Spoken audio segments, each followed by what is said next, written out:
Magandang araw mga kaisla. Muli, manibagong episode na naman ang aking ihahandog sa inyong lahat. At ang araw na ito ay ang araw kung saan sinubukan naming makisalamuha sa mga ibatan dito sa Babuyan Claro. Kung napanood nyo ang aking paglalakbay sa Rakwaranum ay bahagi din ito ng aming napuntahan. Nagkaroon kasi ng paghahanda para doon sa bagong bangka na binaba sa Pampang, kung kaya't nagkaroon kami ng isang araw upang magpiknik sa kabila ng isla ng Babuyan Claro. Kasama ang mga taga dito ay nakihalubilo kami sa kanilang mga buhay upang maobserbahan kung ano ang kanilang mga gagawin. Pagkatapos nga ng medyo mahaba-habang biyahe ay nakarating na kami sa pinakamalapit sa Rakwaranum o pinakamalaking ilog dito sa Babuyan Claro. Ang dadatnan namin dito ay walang bahay kundi mga pinatayo lamang na kubo-kubo sa gilid ng Pampang sa may mga batuhan. Maganda ang lugar na ito mga kaisla. Higit sa presko ang tanawin ay makikita mo ang napakagandang view ng bahaging ito. Isang katunayan na hanggang ngayon ay konti pa rin ang tao sa Babuyan Claro. Nung makarating nga kami ay kanya-kanyang pwesto, kanya-kanyang hanap na ng kanilang matitirhan. At kami naman ay sumilong sa isang maliit na barong-barong na may bubong na dahon at maliliit na haligi. Hindi kami tamad gumawa ng barong mga kaisla, subalit pinakiramdaman lang namin kung ano nga bang magiging experience namin pag ginawa din namin ang mga kagawian ng mga taga-tribo. Sa gitna ng napakalamig na hangin o di kaya napakainit na temperatura ay sumilong lang kami sa isang maliit na barong-barong na ito. Iyan ang magsisilbing kasangga namin sa pakikipaglaban sa lahat ng init at lamig sa buong maghapon at magdamag. Habang nakaupo ko sa gilid, nakita ko ang maginagawa ng mga batang babae, pati na rin ang isa sa kanilang kalalakihan. Unti-unti nilang ginagawang flat ang surface ng mga batuhan na yan upang sa kanilang pagtulog ay hindi gaano ka masakit sa kanilang katawan. Pinagmamasdan ko kung paano nila gawin ang isa sa kanilang mga kubo-kubo o barong-barong na kanilang ihigaan sa buong magdamag. Ang kanilang kinagawian at tradisyon, ang pakikipagbayanihan. Tulong-tulong sa pag-aayos at tulong-tulong din sa paggawa ng kanilang bahay. Kaya tumulong na rin ako upang ayusin yung mga bato sa paligid at idagdag sa kanilang ginagawang maliit na barong-barong. Mahirap ang paghiga dyan sa mga bato, lalong-lalo na't maginaw tuwing gabi. Sa bandang ito kasi malakas ang hamog sa gabi. Subalit handa silang matulog kahit ganun man kalamig ang mga batuhan na yan.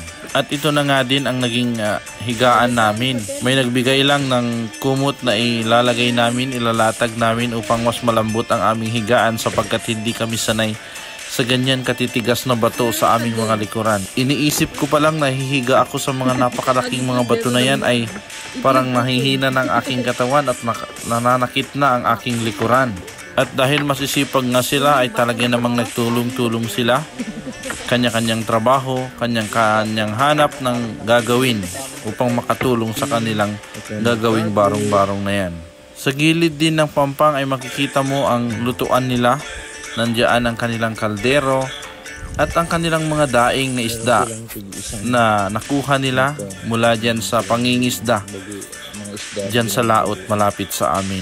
Nandyan din ang kanilang bagoong na iuuwi nila dito sa sentro ng Babuyan Claro. Mahirap ang buhay, kaya't lahat kinakaya.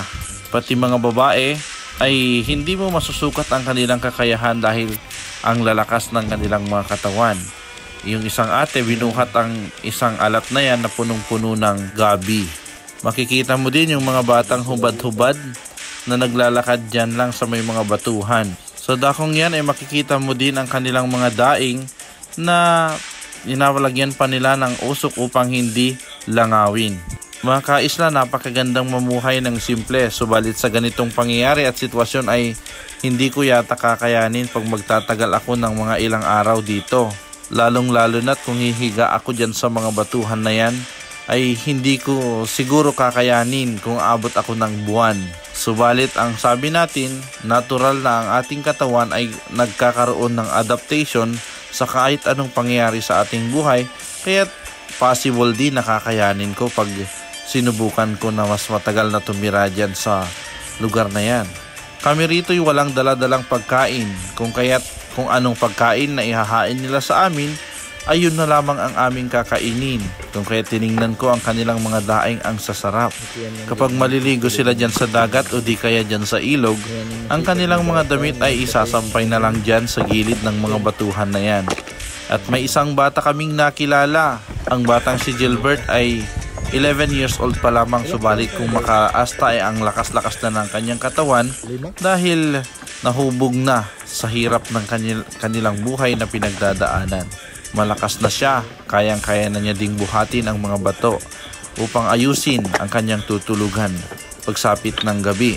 Habang kami nakaupo at nag-observe sa paligid ay nakikita na din namin yung mga kalalakihan na nandun sa laot at nangingisda din ang uulamin namin, habang ang mga babae at mga bata ay busy sa kanilang ginagawang pag-aayos ng mga bato upang mas maging maganda ang pagkakagawa ng kanilang hihigaan. Yung iba naman ay nagbuhat ng kahoy at yung iba ay nagbuhat ng mga dahon ng niyog na makikita dyan sa gilid ng pampang na yan. At pagkalipas ng ilang minuto ay tapos na nga rin ang kanilang ginagawang barong-barong.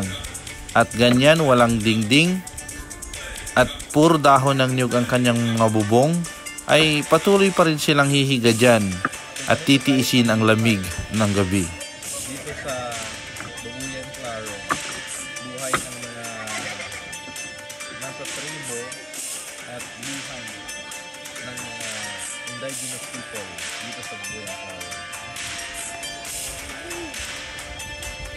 Ang mga bata ay ngingiti at maglalaro na parang walang nangyayari sa kanilang mga buhay. Sanayan lang yan dahil kayang-kaya nilang gawin ang lahat dahil yun ang nakasanayan nilang buhay dito sa isla. Pagkatapos mangisda ng mga kalalakihan ay aakyat na sila upang tumulong sa kanilang pagluluto ng aming kakainin.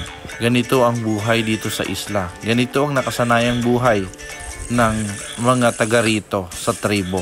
Marami silang mga usapan, subalit hindi ko naiintindihan kasi ang kanilang lingwahe ay tunay nga naman kasing Ivatan. Ivatan na hindi kagaya doon sa Batanes kasi iba pa rin ang lingwahe nila dito sa Babuyan Claro. Habang nagpapahinga na ang mga mangingisda ay pinapalakas na rin nila ang apoy upang ang kanilang daing ay hindi na sirain ng mga langaw.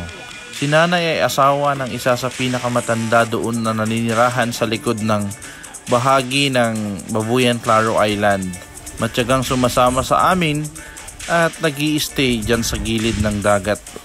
Sa panahong ito, lahat ay busy na, lahat ay naghahanap na ng kanilang mga gagawin. Nag-iisip kung saan sila kukuha ng kakainin namin mamayang gabi. Habang ang kanilang mga magulang ay nag-iisip ng kanilang kakainin, ay nandun din ang mga batang naglalaro sa ilalim ng mga barong-barong na ito. Ang sarap maging bata, no? Walang iniisip, walang pinoproblema. Mahirap mamuhay sa ganitong setup, subalit masaya. Wala man madaming pagkain, subalit ngunit labis-labis ang kasiyahan. Lalong-lalo na tuwing kainan ay lahat magkakasama, lahat sabay-sabay kumain, at lahat magtatawanan. Katapos nilang mangisda ay ayan na nga, niluluto na nga ang mga nakuha nilang mga isda na uulamin na naman namin. Nakita ko din si Auntie na isa sa mga miyembro ng indigenous people dito sa Babuyan Claro. Payat si Auntie pero sobrang lakas, nabubuhat niya ang mahigit isang lata ng gabi na dadalhin niya doon sa Pampang upang ipadala sa mga bangkang ipupunta sa Batanes. Bawat isa ay busy, bawat isa ay may kanya-kanyang ginagawa. Lahat ay may kanya-kanyang obligasyon sa kanilang mga gawain sa buhay. Ang maganda, lahat nagtutulungan, walang iwanan. Yan ang